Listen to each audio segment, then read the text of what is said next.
bom dia, uma ótima sexta-feira a todos.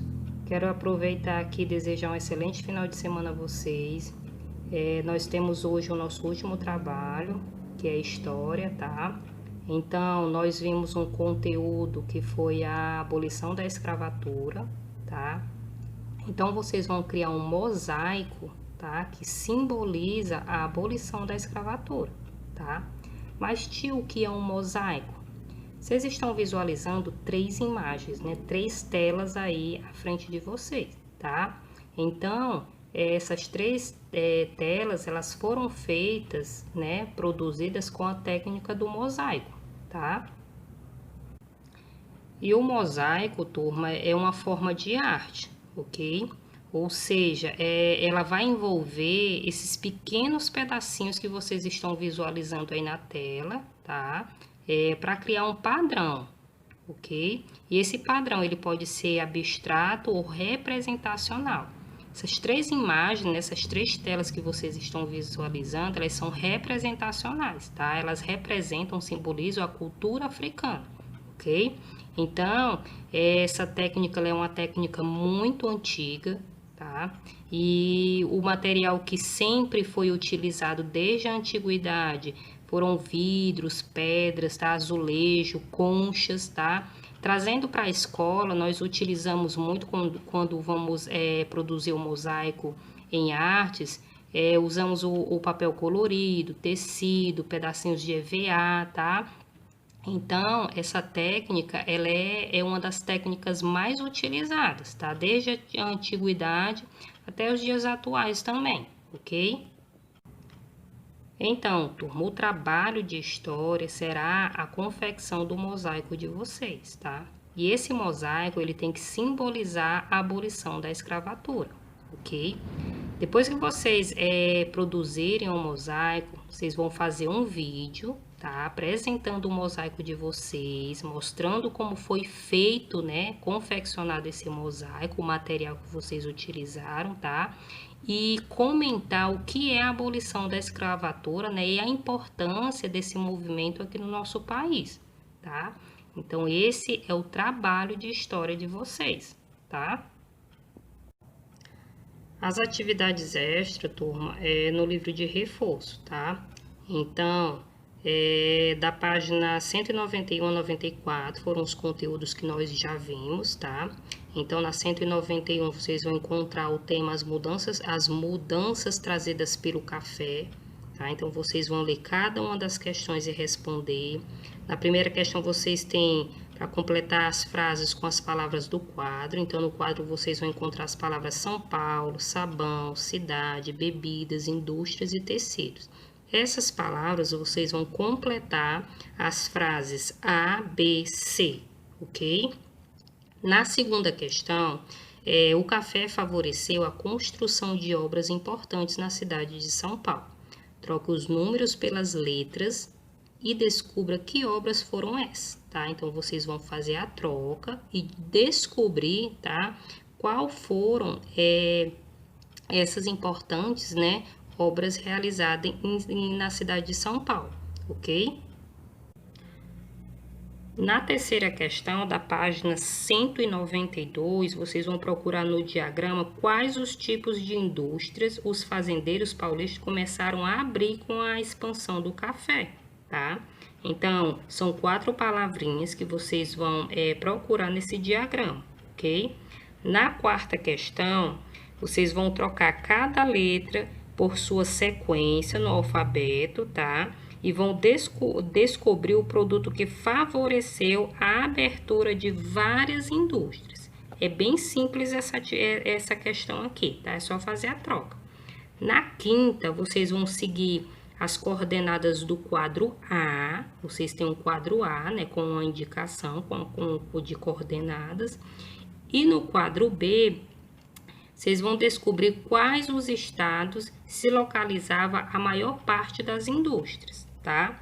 Então, vocês vão observar o quadro A e, de acordo com ele, vocês vão responder, né, no quadro B, ok?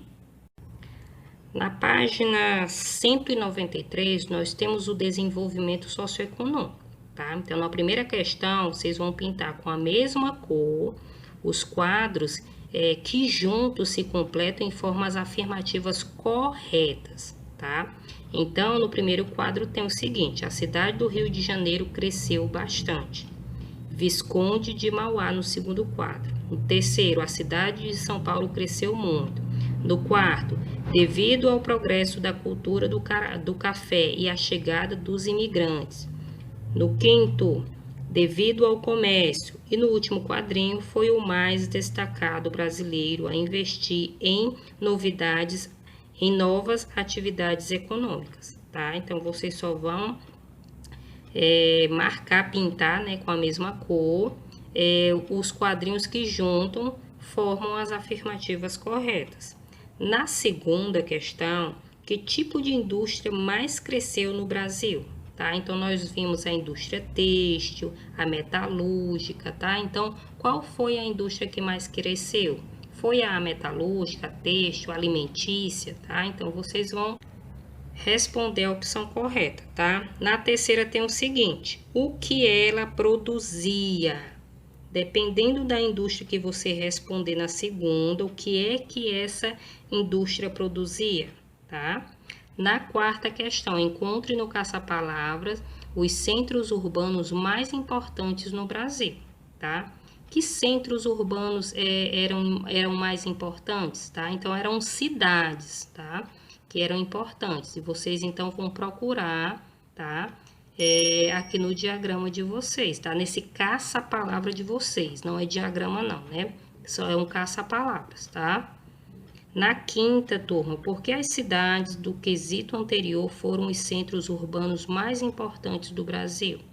Depois que vocês encontrarem no caça-palavra, né, esses centros urbanos, vocês vão também responder por que esses centros foram mais importantes, tá?